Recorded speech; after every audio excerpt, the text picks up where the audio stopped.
Estamos de volta com bate-papo com o Tarcísio. Hoje tendo a alegria de receber aqui a Laura Carvalho. Vamos conversar aqui sobre vários temas de economia, sobre temas da política nacional e também um pouquinho da política local. Espero que você goste do nosso bate-papo e, se gostar, não esqueça de compartilhar, marcar os amigos e ajudar a gente a difundir essas ideias aqui. A função do bate-papo com o Tarcísio é fazer uma comunicação contra-hegemônica. E para isso, a gente recebe pessoas legais aqui, como hoje a Laura. Laura, muito obrigado por você ter vindo, obrigado por ter aceito o convite da gente aqui. Obrigada a você. Queria pedir para você primeiro se apresentar, né? Se apresentar aí para a galera e um pouquinho contar já um pouco da tua trajetória, né? Quem é a Laura Carvalho e por que resolveu fazer economia? Bom, a primeira coisa que é importante contar é que eu sou do Rio, né? Eu cresci no Rio e fui para a economia.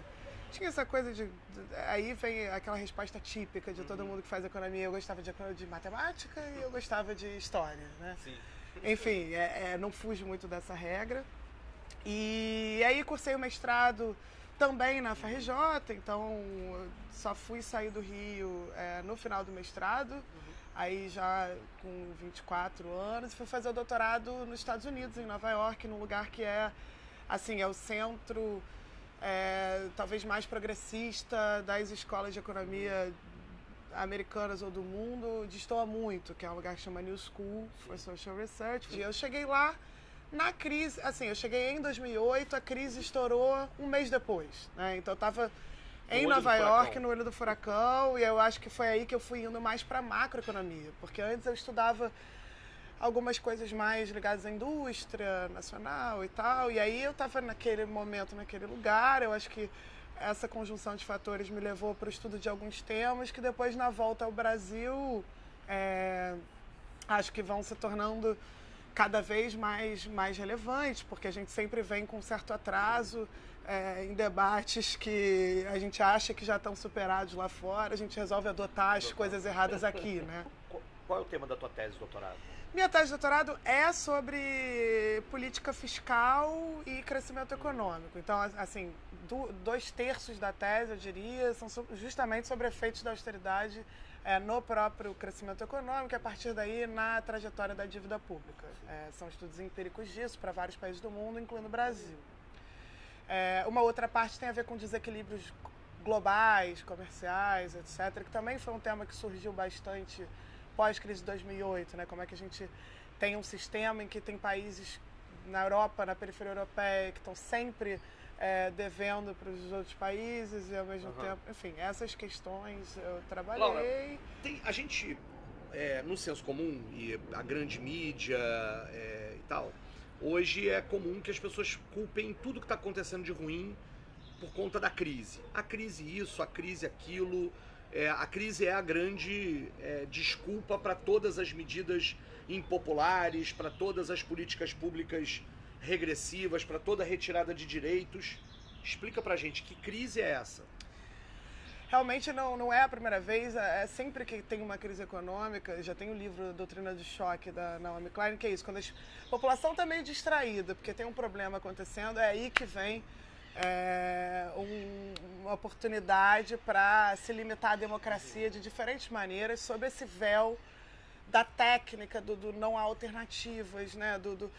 Não, tá vendo? Tem que seguir essas políticas bem comportadas, senão dá nisso. E aí, a partir de supostas verdades criadas, científicas, que parecem absolutas, você consegue limitar a democracia de diferentes maneiras. Eu acho que a economia, a Margaret Thatcher, né, que foi das maiores neoliberais do mundo, já dizia, né, a economia é o método, o objetivo é mudar a alma, né? E eu acho que ela era explícita nisso. Acho que tem uma instrumentalização muito forte de temas econômicos, inclusive bloqueando esses temas, tornando eles inacessíveis para a população, que não consegue entender aquilo dali, né?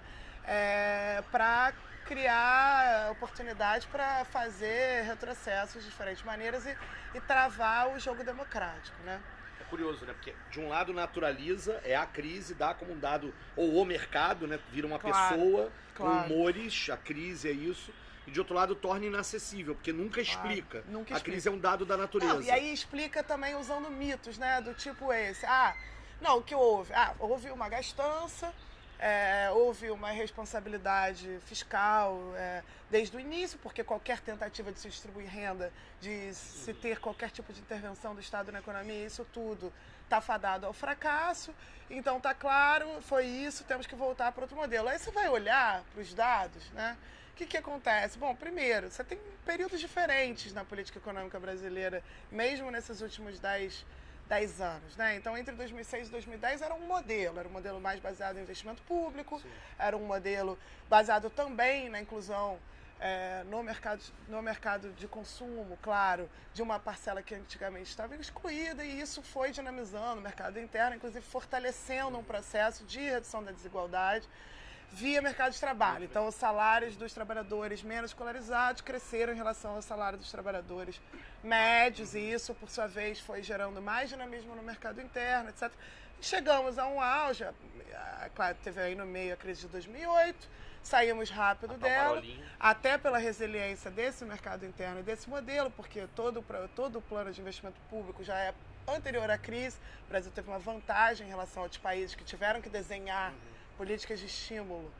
Após a crise, a gente já estava com isso engatilhado, o que nos permitiu sair e chegar na maior taxa de crescimento que a gente teve na história recente, que foi em 2010. Sim. Aí a Dilma assume e muda a política. Isso é algo que eu acho que assim, tem que bater muito nessa tecla, porque as pessoas tratam de tudo como um contínuo, né? Claro que tem muitas coisas que são um contínuo. A reforma tributária não foi feita antes, não foi feita depois. Tem críticas que a gente pode fazer que vão para o governo inteiro. Mas em 2011 é uma mudança. Na verdade, a Dilma começa fazendo um ajuste fiscal. Ela corta investimento público, inclusive quase no mesmo patamar que cortou no passado.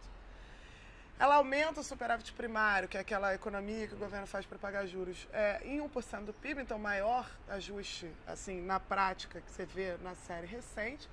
E porque ela faz uma escolha ali de trocar, de apostar numa outra coisa. Vamos reduzir juros e vamos tentar estimular, aí vão sendo criadas as políticas de desonerações, etc.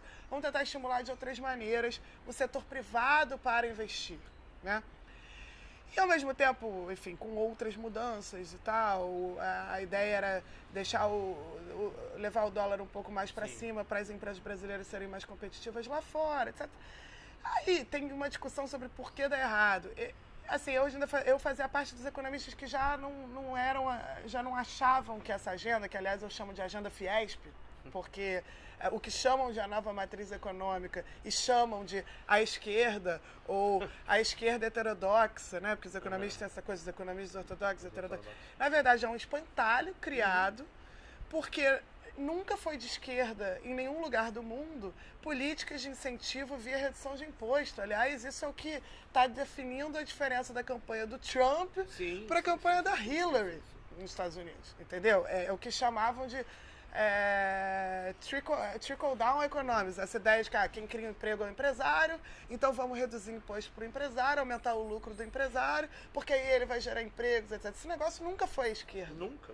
Então, aí ela aplica essa política, que por sua vez é ruim, porque a receita do governo vai caindo, seja pela desoneração, né, por esses incentivos dados, seja pela própria desaceleração da economia, né, que perde um dos seus motores, o investimento público, que acaba a partir dali. Então, segundo o governo Lula, para você ter uma ideia, o investimento público cresceu 20 e poucos %, 20 alguma coisa. No primeiro mandato da Dilma, cresceu meio. Então, assim, há uma mudança de modelo. Há uma mudança de modelo ali. E isso vai junto, claro, com a crise internacional, que ninguém esperava que ia bater nessa segunda leva europeia em 2012 muito fortemente. Então, essas coisas combinadas vão levando a gente para um ciclo vicioso que vai revertendo todos os ganhos que a gente tinha tido naquele período curto, entre 2006 e 2010. Isso vai sendo revertido numa rapidez enorme, com concessões cada vez maiores para esse setor empresarial, mas que ao mesmo tempo também é meio misturado com o setor financeiro, porque no Brasil essas coisas são também é uma ilusão você achar que existe esse setor produtivo, industrial, pujante. Está todo mundo ganhando dinheiro com juros mesmo, no Brasil, né? Então, no momento que ela reduz os juros e o crescimento não vem, os lucros não vêm, as empresas endividadas porque estavam fazendo investimento antes, a coisa vai entrando no loop porque tá todo mundo descontente de uma hora para outra. Mas eu gostei de uma comparação que você fez ao fazer uma análise sobre uma frase do Meirelles, do plano A, B e C.